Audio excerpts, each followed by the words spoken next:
Hello everybody, Howard Cooper here and welcome to this.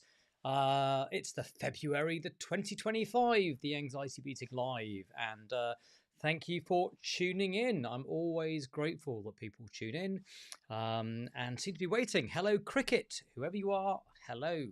And look, as I always start the same way, which is, it's always a bit weird doing these can you believe that? I nearly said Facebook. Gosh, YouTube would freak out if they heard me say that. Let me start again. It's always a bit weird starting these YouTube lives because I never know whether people can actually hear me and see me. So if you can see and hear me clearly, and I'm not just talking into a vacuum, into space, please do just let me know in the comments. Give me a thumbs up, give me a yes, we can see, we can hear you. That would make me feel a lot better that the technology is working. That would be marvellous. Hello, Irene. Good to see you. Thanks for tuning in. Looking forward to sharing lots of stuff with you as well. And in a moment... Oh, perfect. Thank you. I'm so pleased to hear that. Great. I always like that. Even if it's just one of you goes, yes, we can see and hear you clearly, it always makes me feel a lot better. So there we go. Okay. All right. So this is one of those ones where I really enjoy doing these, where we can take a mixture of things. We can do questions from people at home. You can type in, you can share your thoughts, your comments, your questions. You can interact that way. That's the first thing that's going to happen. I also always look through some of my YouTube comments that I get over the course of the last month and see, are there any things I haven't responded to or things that are worth responding to publicly? And sharing some thoughts around that. So we'll cover that. And also, I always like to prepare a little something to share some thoughts around a topic. And of course, we talked about today being the story of anxiety. So we will be looking at that. And I'll explain when we get to that part exactly what I mean by that. But I would love to, if we've got people tuning in from all over the world, it would be good to hear whereabouts are you tuning in from? Whereabouts in the world are you based? I always like to see if we've got an international audience. And also, between you and me, YouTube also, when I go live, only just sends out the notification to all the 5,000 plus people that are following me to say, by the way, he's live. So, you know, we've got to give them a chance to join as well. So let me know. Chatham in Kent. There we go. Very nice part of the world. Lovely. Very good. It's... Brigitte, good to see you. I'm so pleased you could make it. I have fond memories. In fact, I was rereading a lovely message from you only a few days ago about I've forgotten the name of the specific type of mushroom that you once compared me to. There we are. We got Connecticut in the USA. Awesome. I was there not that long ago, back in Boston. And we drove through Connecticut, and a friend of mine showed me around Connecticut, and that was fun. Dundee, okay. Cambridge, okay. There you go. So it is fair to say we've got USA, we've got Sweden, we've got some places around the UK, Scotland. This is an international event. Wow, sounds so good. Okay, all right. Let's dive in. Before I leap into sharing some responses to some questions that I've had on YouTube, Are there any questions specifically that are personal to those who are joining in live right now that you would love to get my take on? Maybe it might be something that you feel anxious about, worried about, a particular fear pattern that's running. Or it may be a different topic altogether in terms of not directly related to anxiety, but it might be more personal development in relation to getting stuff done, motivation to do things, finding ways to overcome procrastination, or maybe you worry what other people are thinking of you and being judged by others, or there may be other areas in your life that it would be good just to get your thinking straight about. So with that in mind, please feel free. Drop me some comments, questions, and while you're doing that, I will dive in and start dealing with one of the questions that's come through from YouTube, and I'll share my thoughts around that, but it will give you all a chance to please do have a little think about what would you like if you could ask me one-on-one one question that would make a qualitative difference to your life. If you found the solution to something, what would that thing be? And then let me know in the comments. Okay.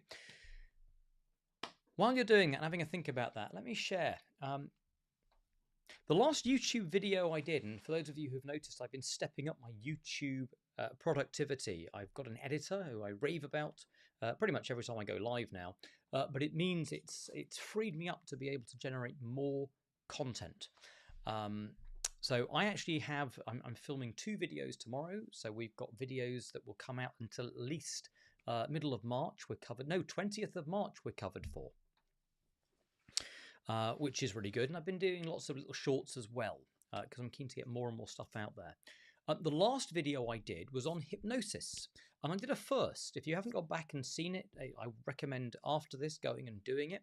But it's a complete hypnotherapy session where it's a 20, I explain what I believe hypnosis to be, some of the myths we bust around hypnosis, but also I then take people through a 25-minute complete hypnotherapy session. If you were seeing a hypnotherapist, you might have something like that, where they lie you down and they take you through a process. So I've recorded an entire process for you, and it's really to help people go into a calmer, more relaxed state, to begin to detach from thoughts that are unhelpful, and have a way of practicing that and making some better associations. So that's kind of the theme of that. The reason I'm bringing this up is I actually had a question. And the question was, someone said after that experience, they said, hypnosis, Howard. The question that they have is, if you are anxious most of the time, then how do you relax enough to allow yourself to get into a state to benefit from the hypnosis? That's kind of the question, which is really for anxious people. If you're running a lot of anxiety, do you have to be relaxed in order to get any benefits from hypnosis? And it's a really good question, right? Oh, hello, Shani Ruzzle. Hello, hello. Remember to exercise those thumbs and leave Howard a like to help the algorithm, people. Guaranteed to reduce Howard's anxiety. Oh, yeah, absolutely. Absolutely. I love that. I love that. That's marvelous. And yes, welcome, welcome, welcome. Okay, yeah, we're all good. I hope you are too. It's been a very long time since we last spoke. I hope you're well. So if we understand what hypnosis actually is, I think that really helps. And again, the video does a really good job of explaining it to my mind. But look, if someone takes a blackboard and they take their fingernails and they scrape their nails down the chalkboard, even often me just explaining that and giving you that example, some people go, oh, don't even say that, Howard. And they have a real squirmy feeling in relation to something that was, right now, I was just miming. There was no nails down chalkboard. But they got so caught up in the thought of imagining it that their body responded to it as though it were real. And for me, that's how I would define hypnosis. Hypnosis is when your body responds to imagination as though it's real. And in that sense, that is happening all the time anyway, whether you're relaxed or not.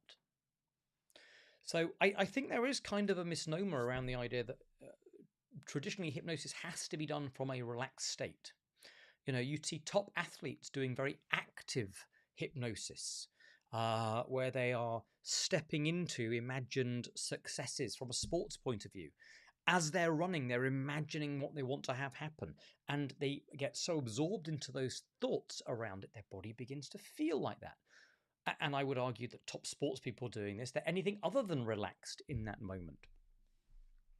But I think there is an interesting aspect to this question, which is useful, which is, if the anxious mind, can you get in your own way in terms of it? And the answer is yes, I think you can. And this is why there are certain patterns that I think are useful if you're going into hypnosis. First of all, hypnosis is not someone does it to you. There's no loss of control. It's very much you actively stepping into. And in that sense, it's done voluntarily. You know, so I would be the guide. I would say, imagine this, imagine that. And the hypnotic subject would want to voluntarily go, look, I'm going to play as if. I'm going to imagine as if, as vividly as I can, these things, and then just notice what happens. That's the kind of framework. However, if someone sees it as a being controlled, which it's not, but they see it as maybe it's being controlled, or I'm putting ideas in their head as though I'm the doer of it, and or that they have to respond. And people develop these musts, like I must respond, it must be well, am I in yet? Am I in the trance? Is it working yet? And they have a lot of internal dialogue around that. Then they're likely to derail themselves. So I think just letting go of anything having to work, and just playing the game of, I'm going to imagine the things Howard asks when you're going through hypnosis, and then just allow whatever happens to happen, and give yourself permission to have any experience, or have an experience that is, and any experience is okay. It's correct. There isn't a right or a wrong experience. It's just the one that is for you. I think it's giving yourself permission to allow it to flow in whatever way it needs to flow. And if you catch yourself having any of these thoughts like, oh, am I in yet? Is it working? It's just allow those thoughts to be there, and just bring your attention back to the things that I've invited you to imagine. And I think in that sense, it's not relaxation. It's in many ways actively participating in absorption is a better way, I would say, argue, of explaining the state you need to be in for hypnosis to work, rather than feeling relaxed. Because, you know what the least effective way to help someone relax is? It's like, tell them to relax. You know, you tell an anxious person to relax and calm down. Notice what happens. They go, I'm trying. So just allowing whatever happens to happen, I think, is good advice. Let's have a look back. I've seen some questions coming in. Give me a second. I'm just going to flick through. What have I missed? Oh, Brigitte, you give me an icon of a mushroom. I can't remember. Was it a chanterelle? Chanterelle. Have I made people who aren't aware of what I'm saying are thinking I've lost the plot? There's a very specific type of mushroom that someone once compared me to, and I think it was a chanterelle mushroom. I could be wrong. So Brigitte says, I feel fine, but I have a slight worry that air hunger or anxiety will come back. Right. So that question there, I feel fine, but I have a slight worry that air hunger anxiety will come back. Okay. I think there's a few things around that question that's important to unpack. Number one is, guess what? It's a normal and understandable fear and worry to have, and we can all relate to that. If we've had a period of anxiety and then we get better, we can often fall into these patterns where we think, what if it comes back? What if it gets worse? But remember, as we think that, it isn't back. Anxiety is always coming from the worry about something that hasn't yet happened or isn't going to happen. But the story we have is the future makes us anxious. The future is going to be bad. But what's the evidence of that? Well, what we have is a feeling in the present that we label, my future might be bad. But the feeling isn't coming from the future. Therefore, it's not proof of future. It's just a present sensation in the body. And I often use the example of the lottery. You know, it's like if you have a present sensation that you feel lucky. I feel lucky right now. Does that mean you're more likely to win the lottery in the future? No. The chances of you winning the lottery have nothing to do with whether you feel lucky in the moment. That's all. And in the same way, anxiety doesn't work based on like what will happen. It isn't based on how anxious you feel about it. I often joke with people who are afraid of flying. I'm sure I've said this before, but you know, if someone is feeling anxious on a plane, then you know the pilot doesn't come on and say, "Ladies and gentlemen, this is your captain speaking. Unfortunately, it was going to be a smooth flight, and we were going to get there safely, but Ethel on row 23F has imagined crashing, and she's really feeling like it might happen, so we have no choice but to plummet." It just doesn't work that way. And despite, and I might do a video on this, because everyone always says to me at some point, "But Howard, what about the law of attraction?"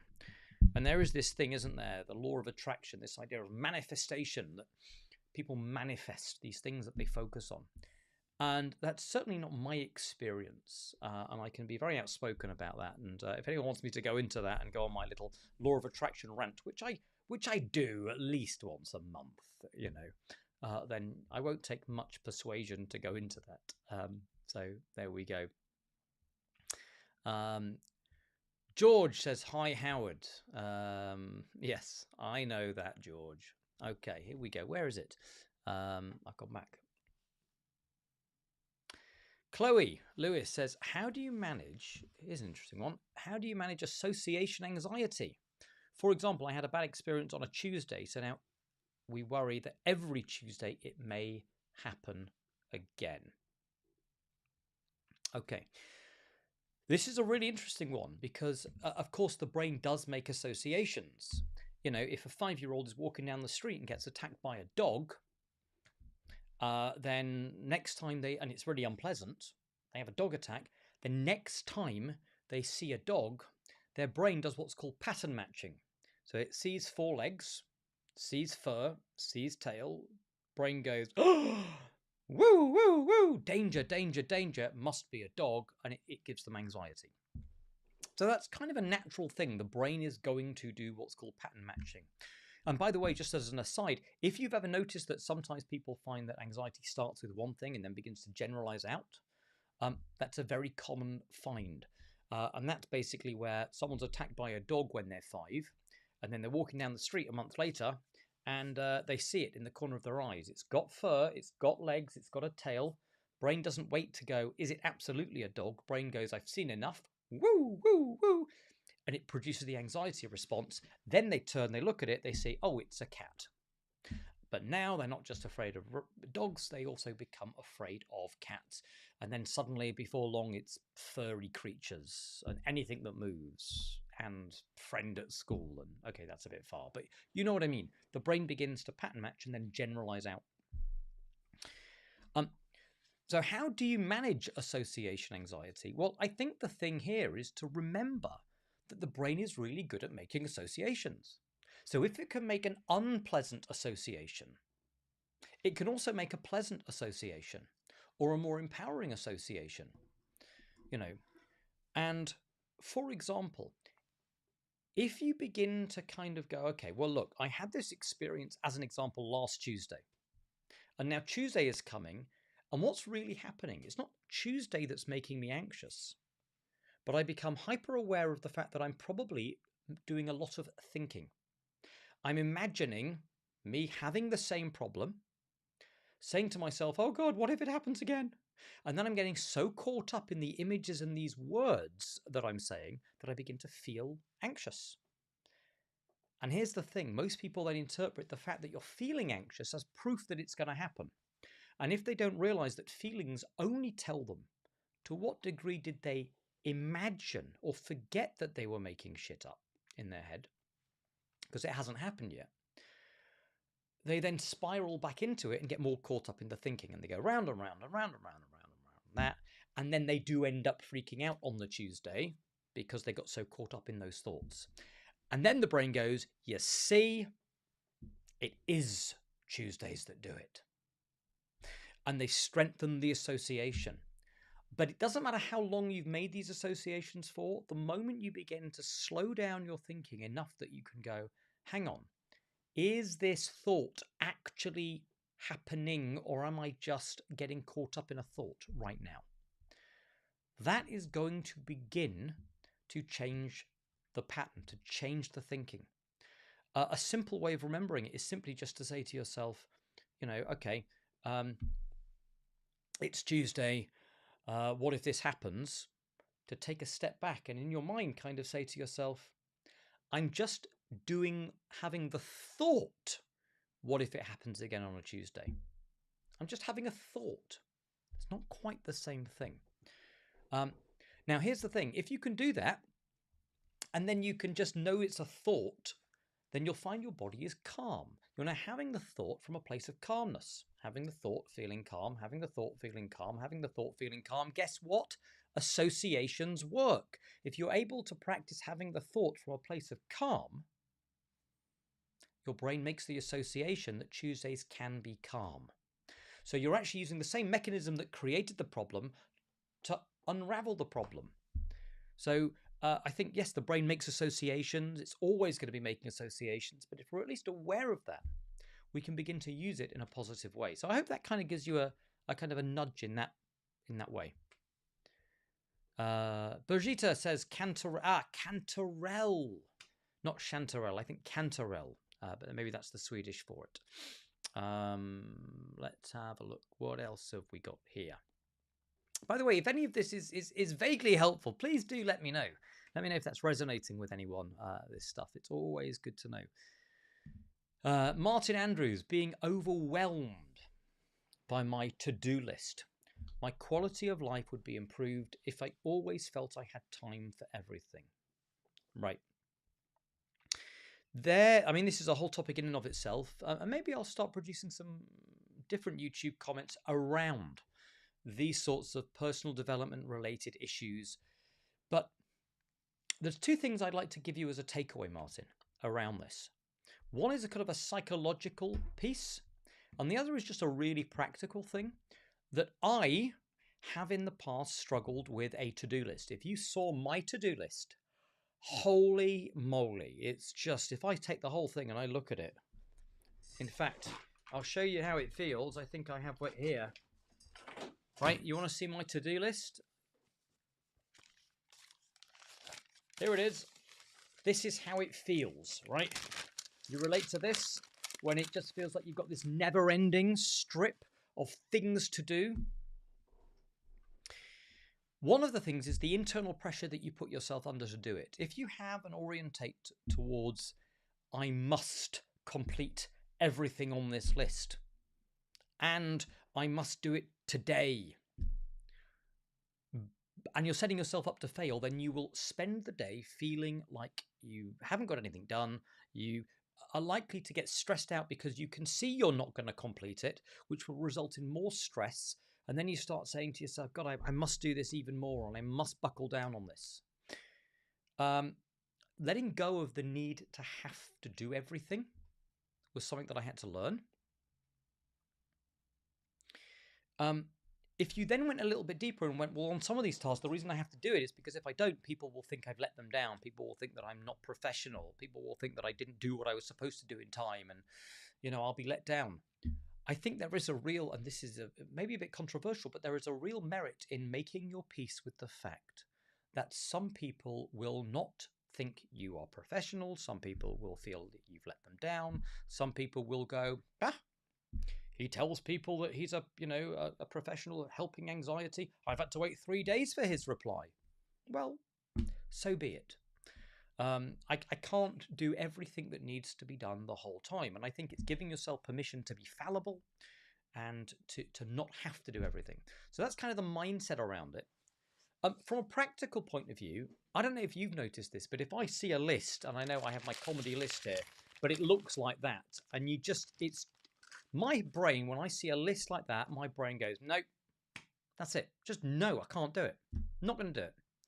So I don't have a list like that. I have, and people have different ways of doing it, but I have a software program called Notion, where I keep track of all the things I need to do. But I have what's called like an active, I actually call it the crush it list. It's like things that I want to crush. What am I going to do today? But I have a golden rule. I will never put any more than 3 things on that list. I will pick from my list. I will look and prioritize from my list 3, just 3 things that I need to do. And then the only thing I'm ever looking at that day is those 3 things. That's it. And they are small tasks. So it's not silly things like build a website, too big a project, create a product, too big a thing, but it might be, spend 20 minutes researching next product idea, plan out the steps for building the website. You actually might have write the about me section on the content for the content of 1 page of the website. So very specific, broken down chunks, but I only have 3 of these, and I won't put another 3 on until I've done those 3. So I literally force myself to finish those 3 before I go, right, what's next? And wherever possible, I stick to that. But it means that I'm only ever doing 3 things. I never have the problem of the full list. And I learned this the hard way because, quite frankly, that list scares the out of me. But 3 things I can do.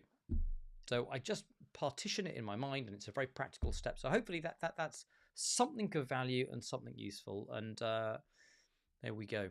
Let's have a look here. Where were we? Yeah, Martin. Shani says, oh, there you go. I missed that. Came for the algorithm, stayed for the content. Yes, perfect. Cricket says, yes, I do, Birgitta, and just have a constant feeling of dread out of nowhere. It's interesting that the feeling of dread that people get sometimes is an interesting one because it often feels like it pops out from nowhere. But I would argue if we could kind of slow things down a little bit, there's almost always a reason.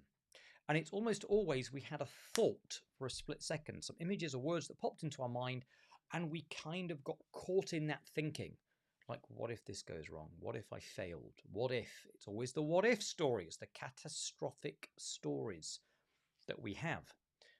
And if we get very caught up in that, we'll suddenly have this like, oh, God, the dread. The problem is we think the dread is impending doom. It tells us about the future, and it doesn't. It just tells us the flavor that our thinking is taking in that moment.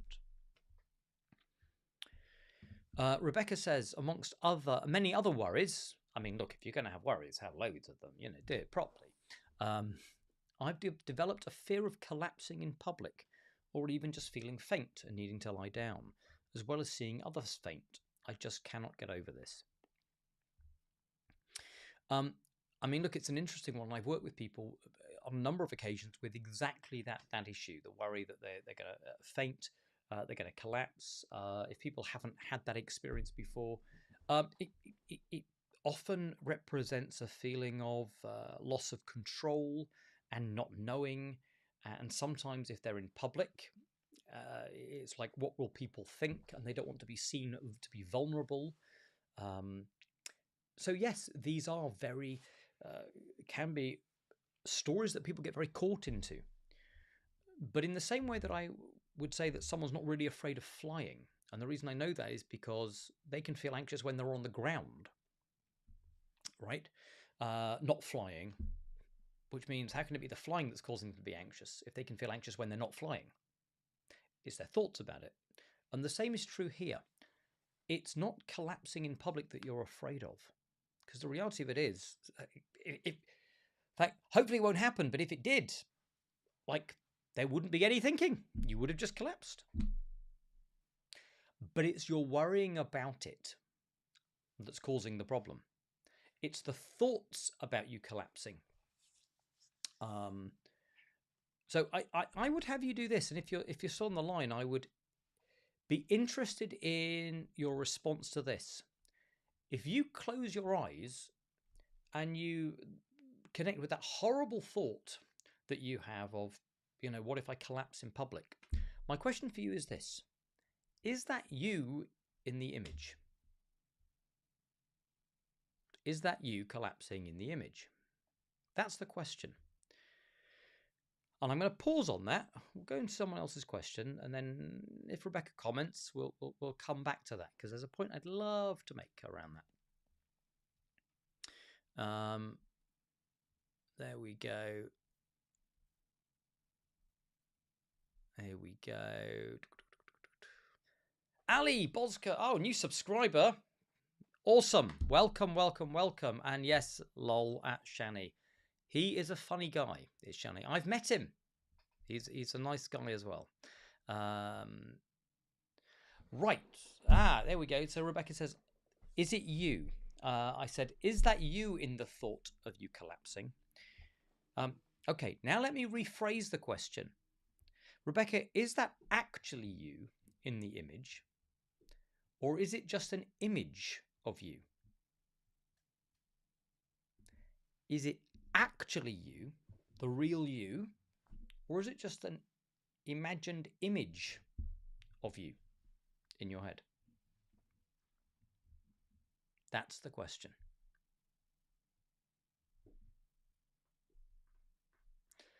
Shani says, better to be compared to a mushroom emoji than an egg. We will have none of that filth on my channel. How could you? Get out. How could it? Oh, I've seen a button here. It says ban. I could ban him from the channel. No, it's all right. You can stay. That's all good. Oh, Chris, I'm pleased that seemed to resonate. That seemed to help. Excellent.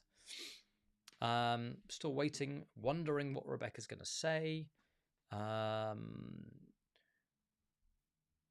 Linda says, hi Howard, been doing your video I bought. It's so good. Okay, the Extinguish Anxiety program. It's been helping you. I love the work you do. Thank you so much. I'm really happy. Okay, there we go. Right. Rebecca says, well, I suppose it's an image, but of course it has happened. Okay, so what I'm getting from that is that in the past you have maybe fainted or collapsed, or you've worried about it.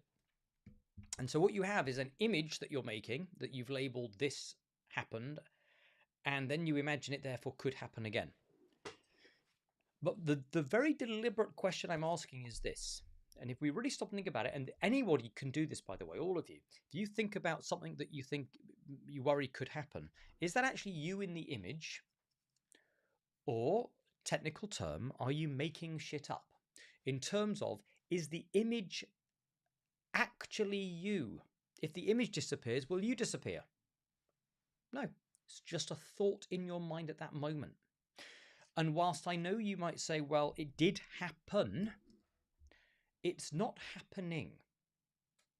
If you fainted in public, as an example in the past, then right now you're likely not watching this YouTube at this very moment in public, which means by default, it is a construct in your mind right now. It is just a thought in this moment. And if we forget that, and then we start thinking, hang on a second, oh yeah, right, this is real, this is really gonna... It's the treating these thoughts as though it's real that causes the self-hypnosis of, oh, it feels like that. But the moment we're able to go, I'm just thinking, it really can help. It's not you in the image. Is the image the future, Rebecca? Or is it just an image that you're seeing right now in your head that you've labeled, this could happen? That's another question. So these are really good things to think about and to mull over. I said that one of the things I wanted to share today is the story of anxiety. What do I mean by that? Well, I've noticed over the years I've been working, helping people with anxiety, and chatting to people a lot about anxiety. And I don't just chat to anxiety sufferers, I also chat around anxiety because I'm fascinated in the subject for obvious reasons, with people who don't have anxiety as well, or More to the point, don't suffer with anxiety, because of course there's a big difference between having anxiety and suffering with anxiety. And I speak to almost everybody will say, yeah, I get anxious from time to time. I get a little nervous. I get a little worried. And if you start saying to people, well, hang on a second, like, what does anxiety mean to you? They often have like a story around it.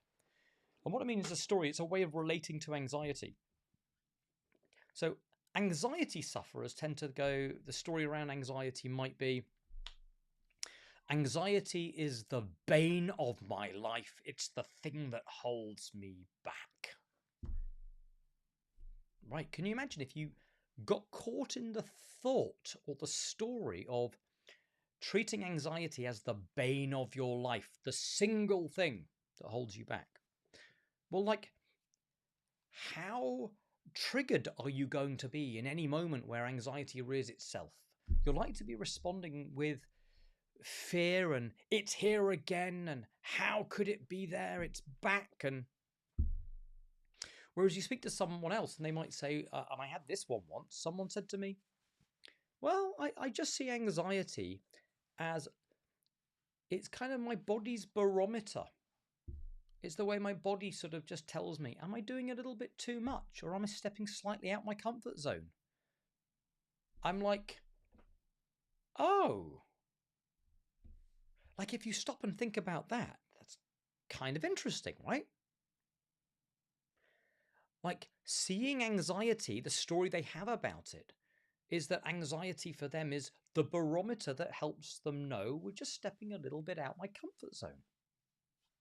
So my question for all of those who are watching right now and anyone watching the replay is to write in the comments, when you think about what story do I tell myself about anxiety? What does anxiety play for me in my life? Like, what comes up for you? What comes up? What's the story you tell yourself about anxiety? Because I'm curious about two things. Number one, the different stories that people might likely have around it. And also then, just to begin to get people to go, is this the most useful story? Or is it even is this story even true? Or are there other stories that we could tell about anxiety that are at least as true, but yet if I can get my head around that, engaging with a different story around anxiety, it might give me some relief. So that's the question. What are the stories you have around anxiety? What's the story you tell yourself anxiety does for you? And while you're busy doing that, I'm just reflecting back. Rebecca says, thank you, Howard. This is very helpful and I'm slowly getting it. Yeah. There's no need to have to get it quickly. And sorry, not very psychologically minded. No. Some of these are really like quite deep concepts. And we grow up with like the past makes us this way and the future makes us anxious. But actually, the only thing we ever experience are just moments in the present. We experience the present moment only and thinking. That's it. So these things that we call the future, these things that we call the past, are just thoughts in the present. When I work one-on-one with people, we really have the time to take people through some of these insights in a way that even people who aren't psychologically minded kind of really get in their body and in their mind. That it can just be transformative. Okay, here we go. Any stories appeared? Cricket says, I do find your videos very helpful, especially during full-blown anxiety attacks. Oh, dude, I'm sorry to hear that. Or late at night, I'll feel too scared to go back to sleep. I feel like I may not wake up. You're a great comfort. Well, let me tell you this. The feeling that you feel like you may not wake up tells you nothing. It only tells you what thoughts you've got caught up in. And the feeling like you're not going to wake up is not proof that you won't wake up. It's just a passing and transient feeling. And the funny thing is I know someone who they once told me this. They go to sleep and every night I worry and I have the fear that I'm not going to wake up. I said, how long have you had it? It was like 35 years. 35 years of evidence that despite feeling they won't wake up, They do. And you'd think that our brains, our human brains, would go, new learning alert, new learning alert. Look at this. Every time he thinks that, still wake up. But the brain doesn't tend to do that sometimes, unless we really kind of key in and go, hang on a second, this feeling doesn't tell me that. So it's okay to use a little bit of conscious challenging to allow yourself to have that insight. Bajita said, that's great. You can have anxiety without being an anxiety sufferer. Yes, of course you can. Everyone has anxiety from time to time. But we don't have to label it as suffering with anxiety. Irene says, here's a story. She says, she tells herself that anxiety limits my life. Right? Now, if you had the story of it limits my life, then what are the repercussions of that story that you're likely caught in? It limits my life. It's here to make my life harder than it needs to be. What if we thought of anxiety simply, or reframed the story of anxiety as, anxiety is like an annoying, overprotective friend who just whispers to me now and then, are you sure that's safe? They're well-intentioned, but they just like to whisper now and then, are you sure that's safe? And it just gives you the opportunity to just sense check things and to go, yeah, I really appreciate that. Thank you. I'm not saying it's easy. I'm not saying it might come naturally to everybody, but I'm asking you just to imagine for a minute. What would life be like if you saw anxiety? The story about anxiety is it's just an overprotective friend trying to be helpful. What would be the repercussions of life if you thought about it that way? Just a thought. And I would also invite people in the comments, and feel free to have a go, even if you're watching the replay. What might be other helpful ways you could create a story of what anxiety does for you that would totally change the way it feels? We've had people say it's a barometer for telling me that I'm slightly out of my comfort zone. It's a friend, the overprotective friend. What if it was something else? Something more positive? What could you come up with? So these are things to and by the way, right, hang on a second. I need to say something. Is the story of it's just an overprotective friend trying to helpfully point out things to me, is that true? No, that's just a thought too. But guess what? Is the story of anxiety limits my life, is that true? Well, no, that's also just a story. So I think if we're going to make shit up, we may as well also understand it's all shit, but begin to choose the shit that makes us feel good, or that serves us in a more useful capacity. Irene says, how? Oh, that's nice. Thank you. How would help me tremendously. Thank you so much, Irene. Yes, I heard, I got your email, and I was honestly so pleased with your progress. You've done absolutely brilliantly. Really, really, really.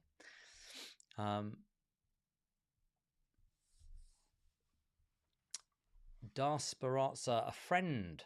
That's a good analogy. A good friend doesn't always comfort you, but often confronts you if you're doing something wrong. Yeah, absolutely. And in a couple of weeks, I've got a YouTube that I'm launching, which is the idea of busting the myth that anxiety keeps us safe. Right? I don't think it does keep us safe. I think it's an evolutionary mechanism that is out of date. It's like Windows 95 of the computer world, that, you know, running software nowadays. It's just not it doesn't work. It's not functional. Used to work, not anymore. And so it's like the well-intentioned good friend who's just there, you know, trying to protect, but maybe doesn't always have all the information. But is like, you know, you don't want to kick them to the curb because, you know, they've been there a long time, and, you know, but it's fostering that mindset around it can be really very liberating.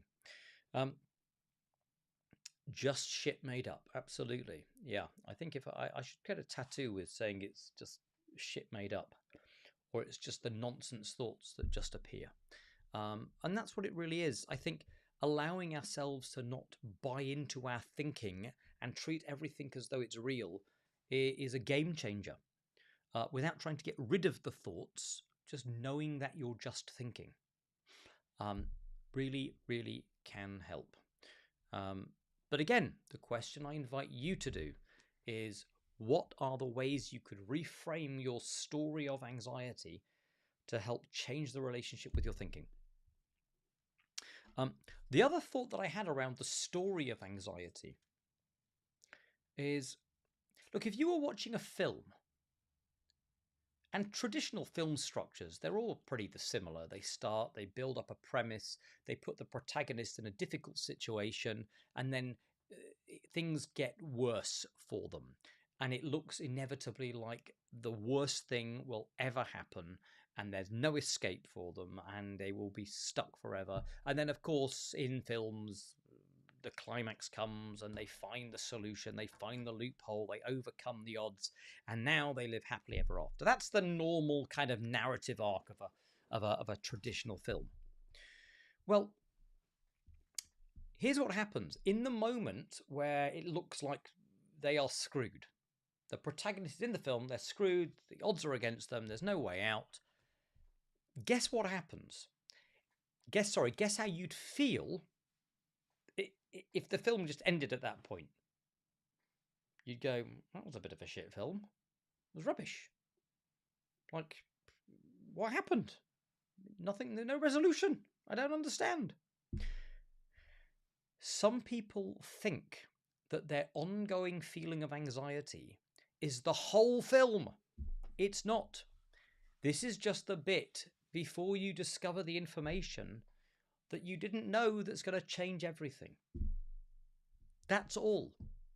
But the story that you have around it is one of permanence. It's like, this is how it is now, therefore it will always be this way. No, you just haven't run the story yet to the end. You don't know. You haven't gone through the climax yet. And I sometimes think of the problems that we solve or we get stuck in as like that record player going round and round on the loop. And a very practical way of applying that kind of concept is to play a very simple game, which is called And Then What? So going back to Rebecca for a second, she talked about, like, what if I fainted, right, in public? You could play that game and go, well, okay, well, let's imagine you did faint in public and you felt awful and it was horrible. And here's what the brain's doing. It's going, yeah, but that'll be really bad. Oh my God, what if I faint? What if I faint? What if I faint? What if I faint? But what if I faint? And what if it's just going around in that loop? But if you play the game and then what happens? And get people to engage with that. So let's imagine you fainted, then what happens? Well, then, I'd feel like an idiot. I'd feel like a fool. People would be pointing and staring and I'd feel embarrassed. Right, and then what would happen? Well, then, the doctors would check me over. And then what would happen? They'd say probably it was just anxiety, or it was just this, or it was just that. And then what happens? Well, friends would be concerned. And then what happens? Then eventually I'd go home. And then what happens? And then I'd go to sleep. And then what happens? And then I'd have breakfast when I woke up. And eventually you begin to see that it all ends up back in safety.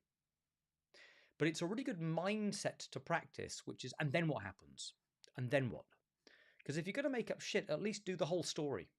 At least get through the difficult patch and let the brain not go round and round in the loop over and over and over the difficult patch, but let it see the different ways it could end better. So that's a very practical tool that I've seen people apply really, really usefully as well. There we go. So look, are there any other questions? Let's have a look here. I don't know. I did have there was a funny comment that someone wrote on one of my YouTubes. They went, "The loud sound effects on your YouTubes, I don't think they help." And it's funny. More and more, and the longer I do this for, the more I realize you can't please all the people all the time. Everyone has different wants and desires from their YouTube content. So guess what? There are two things. I make the content that I enjoy, and I make the content that I would want to see, in my own inimitable style. And you know what? If someone doesn't like the sound effects, you're welcome not to watch. That's kind of fun. That's one thought I have around that. But also, I do test this stuff out, and I'm not gonna make what's the word? I'm not gonna make any bones about this. I really want to have good engagement and make stuff that people want to watch. And when I look at the watch time and the statistics, the videos that have sound effects, and I cut here and I cut there, and I have the sound effects and the loud sounds and the things happening, they get a lot more watch time than when I used to do them without the sound effects. So on the basis of, look, I'm sorry, some people might not quite like it, but guess what? It works. And interestingly enough, this is a total aside, but I think this is fascinating. Do you know canned laughter on shows? So when you're watching a TV show and they often have like the laughter track, and you go, oh, it's canned laughter. And people will say, almost everybody, if you said, would you like canned laughter? Everyone always goes, no, get rid of the canned laughter. I don't need it. It's patronizing. I don't want it. However, in every single test, when they've ever tested canned laughter, despite everyone saying, we don't want the canned laughter, everybody always rates how funny they found something and how much they enjoyed it as much higher when there's canned laughter. So it's like, people can hate it, but it works. And I think about that sometimes when people go, well, I don't like the sound effects on your videos. By the way, Cricket, thank you. I love your videos. I really appreciate that. Birgitta, I like your style. I like your style. Yeah. I've gone full Viking today. I've got a hat, and when I wear it, I look actually like totally bald because it's covering that bit. And I came home, and my kids went, Daddy, have you shaved it all off? I was wearing a hat, and they were relieved to see that I hadn't. But, I'll be honest, if it goes too far back, all this, I will one day just go, that's what I'll do. Opinion about how to smoke cannabis again after panic attack disorder. How to? I mean, I'm not sure. I'm going to be honest. I'm not the guy to ask about that, despite my looks. I'm probably not the guy to do that. And also, just from a what's the word? A legal and compliance issue. I'm not going to get into the territory of advising people how they can smoke cannabis. YouTube are always listening, so forgive me if I move on from that question. Do you ever feel anxiety the same way as before? Has it changed for you entirely? Do you ever fall back a bit? Yeah, I mean, look, yes, of course I feel anxiety sometimes. I would argue it's never as intense as it used to be when I was a real sufferer, and that's for a few reasons. Number one is it doesn't fester in the same way. So if I catch myself doing anxious thinking or having thoughts that are appearing and I get a bit caught in them, I've got much better over the years at going, no, I'm literally just making shit up. So it kind of takes me out of it. It stops the visceral reaction going. I also do my best not to beat myself up if I go into anxiety or I have something. I try and approach it more with a sense of curiosity, like, oh, I'm feeling this. Huh. What thoughts was I just going into? What was my thinking? Shape was my thinking taking at this moment? What pictures was I making? What was I selling myself? Interesting. So it's more, rather than like freaking out, like, why is this happening? Oh my God, what if it's just like, oh, this is interesting to notice. What's this? So it's the mindset of curiosity that I think is kind of useful. Consider that cannabis is the trigger of the panic attack then. How do I get rid of that fear? I used to be a chill smoker for years, and now I can't enjoy it anymore. Well, like with any, with any associations, as I spoke very early on in this, and maybe you weren't here, but we talked about association anxiety. That if you begin to realize that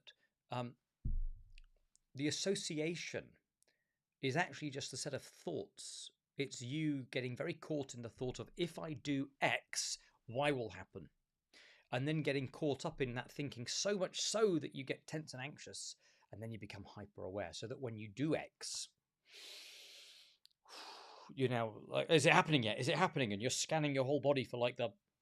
So I think allowing yourself to go, hang on a second, I know when I do X, I might be hyper aware of Y, and that doesn't mean anything will happen. That's the brain doing its normal stuff.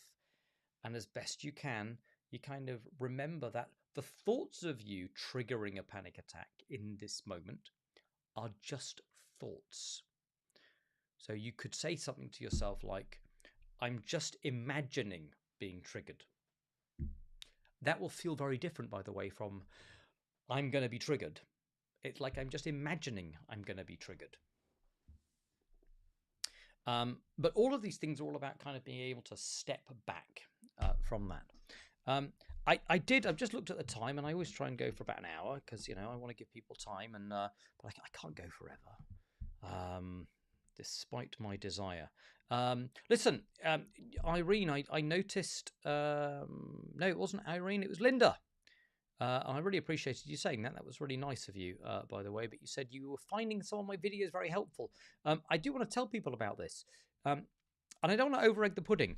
One of the things that happens with anxiety is people are falling for some illusions of thought, right? We get caught up in the thinking. We treat our thinking as though it's real. We get anxious about it. And the more anxious we get, the more we get caught in the thinking. And that's fine. A really great thing to do is to become more psychologically minded, understand the way that we think. Will ultimately give you freedom from suffering with anxiety. However, sometimes if people are so panicked, so overwhelmed, and so caught in it, it's really hard to think clearly. And so for those moments, sometimes people just want, and it can be useful to have, like, have you got any top tips, Howard?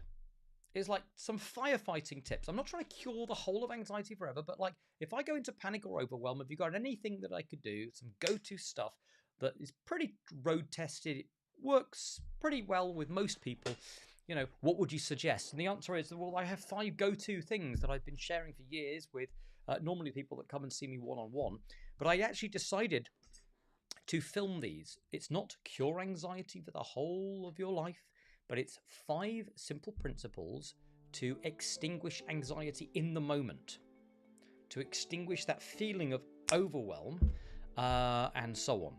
And one of the things is I've made this. It's 5. It's a program with 5 of these things. They're really cool. They just kind of work. And I would love to share the link with everybody. It is on my website, rapidchange.works, but I will put in the link of this live chat right now, where you can go. I should have had this prepared, shouldn't I? It's outrageous that I'm not. Here we go. It's that one there. Right, got it. Here we go. I'm going to put this in the box. There you go. That is the program where if you wanted to go and check it out, you can read about it, you can buy it. It's like 27 quid. When it's full of really, really good advice. You don't have to, but if you go ahead and you get access to that, it will offer you an upgrade where you could get more of the psychological stuff for beating anxiety in full. But even without that, these are good, solid strategies that are going to really, really help. So that's that. I would love, by the way, for you all to do me a favor. If you've made it this far and you're on, what happens, it's only just become apparent to me, or someone pointed out to me, when we go through all the live comments, the questions, the things that we've been sharing, they're in a kind of a separate feed on this live. And after this is over, if you wanted to put in the main comments underneath the replay of this in about a few minutes' time, when I end this, a few comments just to say it was useful or it was helpful or thank you, or any future questions, that would be great. It would get the comment thread started, and that would be absolutely fantastic because it will tell YouTube that this is content worth sharing. As always, I really love doing these. I love being on the seat of the the edge of my seat, taking live questions from real people. Please do tune in. Next time I go live, it will be I'll tell you the date now, actually, because I've just arranged it, and it's a special one. I'm hoping it will go ahead. 20th of March, Thursday, the 20th of March. And there's a lady who is actually lives in New York normally, but I've met her a number of times. She's a wonderful therapist, a wonderful change worker, very good with anxiety. And she has joined me. She's going to be joining me to do a live that night as well. And she is fascinated with neuroscience and has lots of neuroscience to back up the evidence-based strategies she's going to be sharing as well. And we're going to be doing it together. So that's definitely a date for the diary. I will be sending out emails to people. I'll be posting about it as well. So please do tune in. I look forward to seeing you all there. All right. See you all soon. Be well. And I will see you live next month.